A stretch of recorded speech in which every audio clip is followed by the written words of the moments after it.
Please welcome to the stage, Evan Metter. So a year ago, and isn't it amazing that a year ago at this conference, we weren't talking about Gen AI and Chat GPT, right? But as of November, or at least I wasn't, we have 100 million active users, right? In the last 9 months.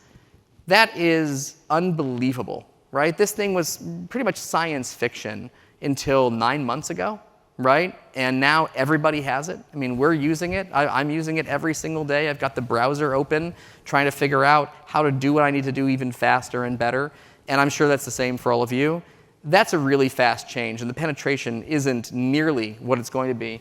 The other key piece of data here that I think is interesting is the 3x times volume that we are creating in terms of data to think about, right? There are more data points that all of you, while you all feel like you're working harder and longer, it's true, because there's more data. And in a way, it's going to be a forcing function.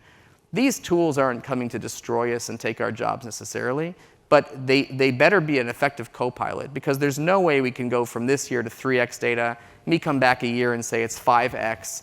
It's untenable, right? So we're heading towards a necessary change. We ask this question every year. What are the top 3 factors that you think is going to be disruptive, right? And we've heard all sorts of things in the past around, fintech, and technology is always on there. But for the first time this year, maybe not surprisingly, we're seeing job displacement through AI, technological advances resulting in a skills gap. Am I going to be able to keep up? Increased emphasis on the ethical and societal considerations. This is what is on your workers' minds. This is what they're worried about in terms of disrupting the business and their careers. Between now and next year, we're not just going to see roles change, but the shape of organizations, how we think about functions, how we construct pods of workers. As we augment these roles, you can't just think about them as individual little packages, right? The entire shape of that organization, its raison d'etre, how it's going to operate, its governance, that will change.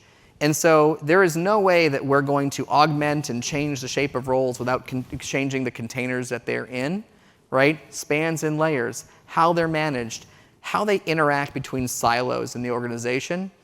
This is not another project.